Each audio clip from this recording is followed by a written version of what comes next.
The Man with the Iron Fist, this film is played with a lot of problems. And while I don't necessarily hate this movie, it's not that great either. And I was asking myself, this film could have been so much better for what it turned out to be. Directed by Raza, this film takes place in 19th century China, and it follows a series of lone warriors who are forced to unite in order to stop a common enemy. And it's also about three clans facing off with each other in order to find an ancient treasure. I always thought this film was alright. I never liked it all that much, simply because of the over-the-top fighting in this film. Like seriously, all throughout this film, these people are jumping all over the place and it looks so fake. And I can't help but laugh at it. I don't know if that was the intention of this movie. I mean, this is not a comedy film, it's a martial arts film. And I just really didn't get that with this movie. Plus the acting is not that great, especially from Raza. Raza's always been a good rapper, but when it comes to acting, his acting is pretty terrible. Especially because he plays the blacksmith. He's the guy that supplies the clans with their weapons. He even loses two of his arms in this film, hence why he gets the Iron Fist later on. With a cast with Russell Crowe, Lucy Liu, Jamie Chung, Brian May, you think that'll turn out to be an excellent film, but that's not the case.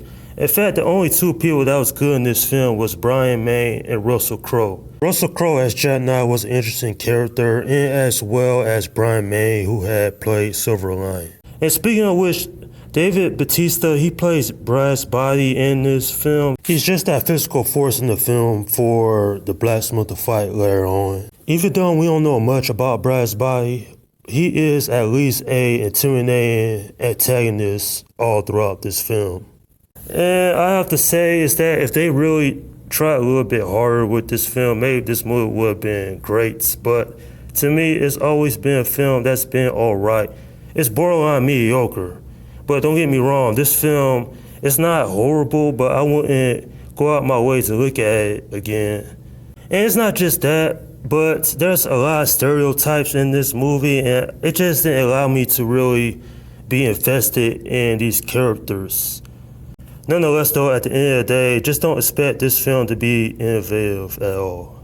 So, what I thought about the story of this film? Honestly, the story was all over the place. It was absurd, simply because of how Asians were portrayed in this film. Like, for real, Asian women were portrayed in this movie as meek and sexualized. And I couldn't help but say, y'all couldn't get a strong Asian actress to counteract that. You have to make them like that in the movie. And then you have a place in this film called Jungle Village. I was like, really? And then to make matters worse, there are three clans in this movie. The Lion Clan, the Hyena Clan, and the Gemini Clan. They're all at war with each other. Like, they fight each other and all that. And I was saying to myself, it was never ever explained why they're at war with each other. And, it's just a lot of things that make this film pretty bad to watch. I mean, I've seen worse movies, but this one here is not really, all that great. It's downright near mediocre. Well, what I'm trying to say, it's downright near mediocrity. And it's a movie that doesn't explain who the main character is. It's not the blacksmith. It's not the Lion Clan. I mean, I guess Raza really should have thought this film out more. But at the end of the day, this is a movie that I probably wouldn't recommend. I mean, you can check it out, but don't expect anything awesome or don't expect this film to be really great because it's just a movie that has a lot of issues. I'm giving this movie a 6 out of 10. I've seen worse kung fu movies over the years. But this one here, it had a potential to be good. But the only things I really liked about this film were the soundtrack and the cinematography and the visuals. That's about it. Everything else was just pretty bad in my opinion. Like, the acting from a lot of the actors wasn't great. And the fighting was over the top. And the story was all over the place. Like, who is the main character of this movie? It's not the blacksmith because he's not in the film much. What I was wondering is, Raza, he had not just directed this movie, he also did the story and the screenplay. And maybe he should let someone else do that. Nonetheless, though, this film, it tries too hard to be a kung fu movie. Well, at the end of the day, it should have been a compelling martial arts film. And this movie is just not that. And that's my review of the film, The Man with the Iron Fist. Okay, leave your comments down below in the section and let me know what you think about this film. Alright, this is Slim Guy 172 saying, peace out.